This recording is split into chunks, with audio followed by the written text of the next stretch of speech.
Hello and welcome back to the One Shot Show, where GMs go to level up. Our episodes are only 15 minutes long, and yet I could not put aside 15 minutes this week to write more opening zingers.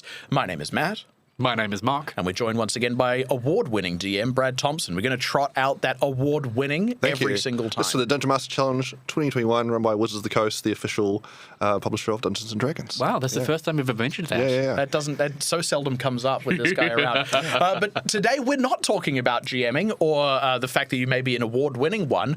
Today we're actually talking about how to be a great player. And I actually think as GMs, we've got an opinion about what makes a great player for sure. I'm also curious to see if those opinions are things we actually end up embodying when we are at other people's tables. And before we get into players. that, how much do you play versus GMing at the moment? I actually play more than a GM at the moment. I'm very fortunate. Envious. I know. Are you also an award-winning player? Award-winning player.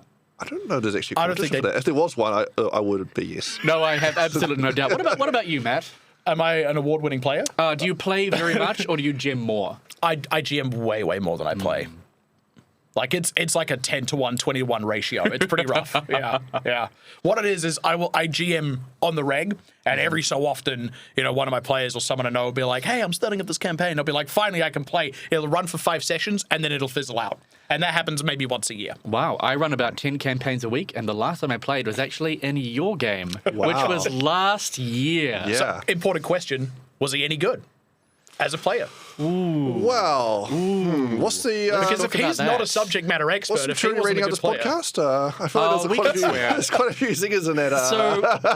So, for context here, I think this is a really good example of the player suggesting things and trying to work with the GM, and the GM being like, "We can take it so far, and then we'll have to cut it off at a certain point." Yes. This was a level 21 shot. We were trying out the brand new 2024 rules for D&D 5e, and I wanted to bring a bard. And not just any bard, a bard who came from a family of bakers. The Doe family, a humble family. And the way that Ewan... I'm waiting for the pun. The way, you know me very well, the way that Ewan would give out inspiration is by handing out his long, hard French stick, or maybe letting you taste his hot, steaming buns. You could always count on Ewan Doe. And Brad, you did not allow me to bring my hand-sculpted mini that was definitely a tall, rigid chef's hat and not anything else. You drew the line there. No phallic symbols. Yeah, I drew a line at phallic symbols. And that, for our audience, is an example of players and GMs kind of meeting. I have an idea. You like, I like it. Let's make some compromises. Yeah. And I'm like, okay, I'll leave the penis at home. Yeah. I want to crack into a couple of basics. So first, You can watch that game back, by the way. First, yeah. On my YouTube channel, Cutting Words. Yeah, shout out to Cutting Words. Cutting like and Words. subscribe. Yeah. After you've liked and subscribed to the One Shot Show, of course. So Well, rule ours one- isn't run by an award-winning DM. No, it's not. What are we doing here? Rule number 1, leave the penis at home. Rule number 2, let's get into some of the this is like your first couple of times playing D&D. You've been invited to a game where your friends got one together. You're really excited. What are the absolute fundamentals that is going to make your GM instantly love you? That's going to make their job as easy as it possibly can be. What are some of the basics? I mean, the absolute basics are show up on time, listen, put your phone down, be engaged. Buy into the game. And I've talked about this, I think, every single episode, that players should buy into whatever story the GM is trying to share. That's because we're hacks. We only actually have 1 point, and it's players should buy into whatever's going on. In your award-winning GM opinion, is that a hack suggestion, or is that a good suggestion? That's good. Yeah, read the briefing. GM's briefing for you. This is the setting. This is the kind of vibe of game I want to run. Buy into that. Don't go, that's nice. I actually want to run a character that's completely different to that what you want to run, and do this other things. Like, hold on, no. What are some advanced tips that someone who has shown up to these games, you've been playing a little while, you kind of know the rules, how can you make the game really work for the other players, and how can you make that game really work for the GM? So keep the penis in your pocket in case it turns out the table would be cool with it. Yes, Like, very don't important. count yourself out. Very important to talk about lines and veils, safety tools. That can be a whole own discussion. Big time. Yeah, Session 0 is a whole thing on that. Absolutely. Session 0, we'll talk about that later, but also being considerate of the other people. at the table, and don't be edgy. Don't like push anything that anybody else is uncomfortable with. I've got a couple of ones here actually that I would say are slightly more advanced tips that I really try and encourage my players to undertake. So one of the first ones is, if at all possible, resolve conflicts in character, even if they might feel off the cuff like out of table conflicts, right? An example of this, I've had instances where I've had a player has a very heavy talking, proactive kind of character because he is quite a proactive player. He engages a lot, which for me, I love. It's great. But I had another player go, I feel quite sidelined because I feel like he will always jump in and start talking before anyone else gets a chance. And I'm like, totally hear you. And I could just approach him, in person and say, hey, mate, give everyone else a little bit more talking space. And he would definitely go, oh, sorry, didn't realize it was becoming a problem. But he was also playing the character really well by doing that. And here were these other characters that weren't as proactive. So I actually encouraged the player with the gripe to try and be more proactive with their character. This became character development for them as they became a more proactive, more confident character in the context of the game, and it solved our meta issue. Okay, so I've got a very strong opinion on this. Oh. One, you're going into a completely different territory of solving out of character conflict. And two, I strongly disagree. That depends on the people. And it is totally okay to say to a player, you're taking up the spotlight a lot, give somebody else a turn. Oh, for sure. I do that, by the way. I did that in the context of these being people who I have known personally for a long number of years. I've run games for plenty of times, multiple with these two players, both together and separately. There was a lot of pre-existing trust that made that possible. Okay. Brad, you were saying that you play way more than you GM. Yes. What do you try to actively do to make your games better as a player? Ooh. Well, where to begin? Character backstory writing, would say. I love running a good character with a lot of well, sorry, not good necessarily, but there's quotation marks there for the podcast listeners there. For those of you listening who cannot see the video, which you can check out on Patreon, Brad did indeed do the quotation marks action. Yeah, go on. So a character that's tied into the setting. So I like writing a complex character with but hooks going on, good hooks. So it's quite it's an interesting technique. Not everyone's good at, start out of the gate to write hooks that are actually useful for a GM to go, actually, I can do something with this. That I really enjoyed is when we were players in a game together for a live show, and we wrote our kind of backstories entwined together that, what was it? We were in prison together? We were prison buddies? Yeah, because I was a big barbarian, you're like a little gnome guy. That's right, and we kind of worked together into our backstories to work out that, because I was a little gnome, you were some very tall human, and we worked out that you had like a baby carrier on your front. And anytime, we were always the first two into the room. Yeah. You would kick down, you would kick down the door, and we would shout out whatever the party slogan was together. And I found that really beautiful with players cooperating with other players on backstories. Backstory connections is very good, as well as shared secrets and that sort of thing, slowly revealed to the rest of the group. Because that really encourages players intertwining their characters and really working together so that it's not like a show where every person has to always have their own individual moment. You can support your friends, and I think it's a really wonderful thing to do as a player. Like sometimes sit at the back, hand out some inspiration, or carry around the gnome in his little baby carrier and just open the door for him occasionally. Some of that, especially what you were talking about with laying in hooks for the GM to pick up on, I actually think another piece of advanced players' advice is trust me. For goodness sake, trust me, right? If you put that in there, if we've discussed it, trust that I'm doing something with it. We might not have got there yet, right? I might have only done some little things. It might go in a direction you didn't expect, but please trust me, right? A classic example I had a player who showed up to a fresh campaign believing it was going to be a real sort of, head out into the frontiers, a lot of time in the wilderness, a lot of time in unknown areas, and it was very much going to be that, but a lot of the first bit of it didn't do as much of that as he had expected. And he reached a point where he went, I've made this character that should be really good at these things, and then we're not actually doing them. And I went, trust me, those things are coming. Now, he didn't trust me. He changed his character, and I said, I'm not going to stop you. If you're not having fun, you should change character. It would be wrong of me to force otherwise. But if you can trust me and go along with it a little bit further, he went, nope, I want to change character. So he came back to the next session with a new character that was very good at, negotiating and political intrigue and all the talky stuff that we seemed like we'd been doing a whole lot of. And then one session later, they're off into the wilderness. And now he's got, a talky, investigatory, spy type character whose skill set is halfway useless now that we're out in the middle of nowhere, right? And he got really frustrated by that. And then, as that particular arc of the story was just about coming to a close, he did the same thing. He went, I've had enough of this. Can I switch back to the previous character? And I went, I'm not going to stop you if you're not having fun, but if you're willing to trust me. And again, he was not willing to trust me. He changed the characters.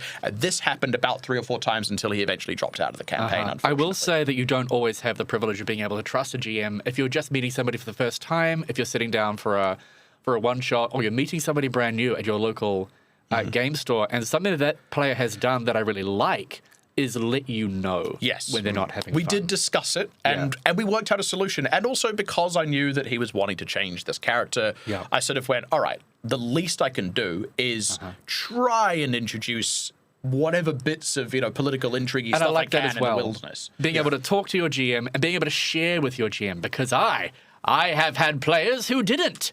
I have had players who have kept their plans and their gripes secret. I love running a very improv and role-play heavy campaign, and I had 2 paying players who wanted nothing more than to play D&D as a war game, and they didn't tell me.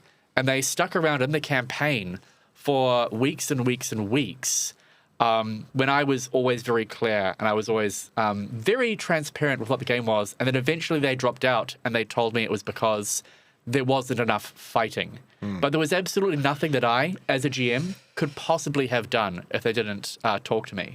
In a similar vein, and I'm keen to get your thoughts on this as well, assuming you have some. He's award-winning. Yeah. I like to think you have thoughts in general.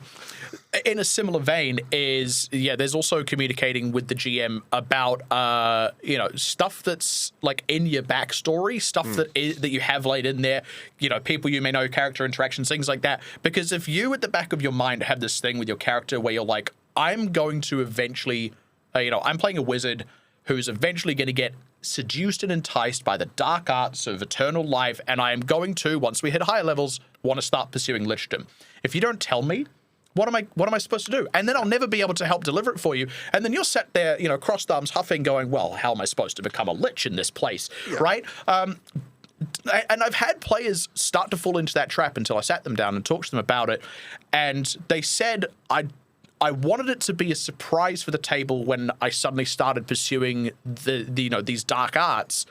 So that's why I didn't want to tell you. And I sort of went, I get where you're coming from. Do not keep secrets from your GM. Now I can actually work with you to make sure that's a surprise. We can have it be subtle. We can have it be quiet. I can ask everyone else to leave the table while we handle the scenes where you're delving into our libraries and archives, right? You can do all of that, but just tell me. It doesn't have to be a secret to me. It's a shared storytelling experience. We're all here to help tell a story, and the GM needs to know these things to help your story come to fruition. It's a shared storytelling experience, but not of equal parts. Yeah. The GM is fulfilling a very different function in that shared storytelling than the players are. Yeah. So let me work with you to both deliver your story and to make it satisfying for the rest of the table. Matt, I can talk about this because I have had the very rare privilege of working with a GM to have one of my high-level characters actually achieve lichdom and surprise the party with it. Really? And let me tell you that working with somebody, working in cahoots with a GM who is also conniving away alongside you in the background to deliver a surprise like that to a group of your friends, it's delicious.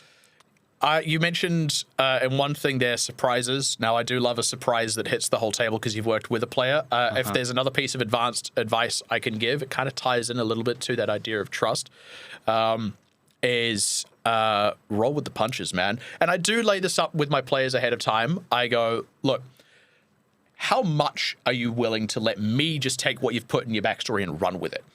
And be honest, because I don't want to throw big twists at you that you're not going to be okay with. An example of this recently. a player has joined the party because party's previous actions, he's joined partway through the campaign. Party's previous actions have caused a blight to be introduced to his home forest. He wants to work with them so that they can take down the person who introduced the blight, right? And we're finally back in the part of the world where it's looking like that's going to be a possibility. They show up nearby. Next village over is like, oh, yeah, no, that forest, we burned it down a couple of weeks ago to control the blight. Now, there's more to come. That's not the end of that story. That's not the end of his story. That's not the end of what's going on there. I won't say too much because this is where we are at the campaign Spoilers. now. Yeah.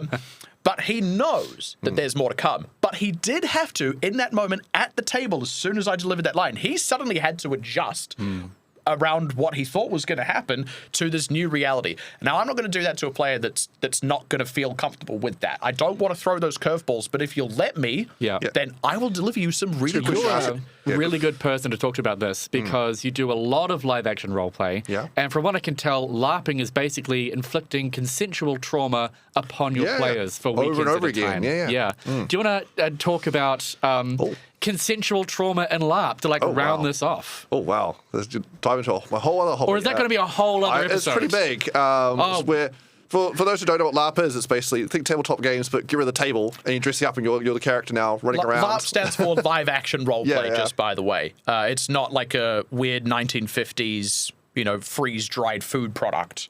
It's always what LARP kind of sounded like to me. Yeah, so that's where I started LARPing, and then I went D&D and tabletop games afterwards, which is the other way around. So that's why this tabletop stuff easy. It's so easy. It's like, that's how I became Award-winning Dungeon Master because Not because LARP, you're very physically present. Yes. It's a lot more role play, and there's a lot more investment and trust in the GMs. Yes. I mean, we talk about rolling with the punches as well. To my understanding, in LARP, sometimes that is quite literal. Yeah, I think a really good, maybe final piece of really good advice is to allow your character to fail. And as the player, you are watching either a comedy or a tragedy, depending on how you feel about that. I've had many characters die in really hilarious ways. Do we want to share ways that our characters have suffered horribly, just as a quick little anecdote? Oh, I had a player commit suicide to frame somebody else for their murder. That is It's hilarious. And it was a romp, but what a comedy. I had a player die. He was a pirate captain. I hope you mean the character. Yes. I had a character I was playing die who was a pirate captain who accepted the role as the head of the navy of a landlocked country as an assassination attempt. And as the player could see it coming a mile away, but I'm like, this guy is dumb enough to walk directly into this trap. And he was murdered. Brad, do you have a character you've played that's died in a horrible way? You'll go for my LARP characters. So all my early LARP characters, I wanted to play like a Littlefinger kind of character, so evil schemer. And I was invited to a private scene with a bunch of other players for some secret mission. Oh, great. I was very excited. Yes, I can form my evil schemes. And suddenly I hear one of the players go, now! And all the players turned with their swords, felt like Caesar. Stab. I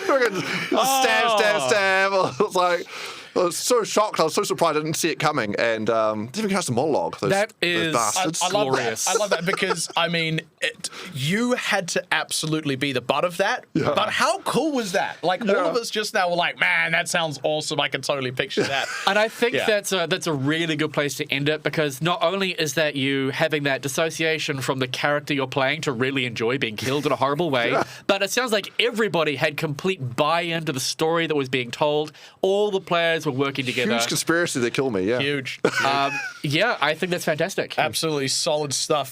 Thanks once again to Brad for joining us. People can find you at Cutting Words, and I'm sure you'll be back on here before too long. This has been the One Shot Show where GMs go to level up. I hope that's been helpful, and we'll see you in the next one.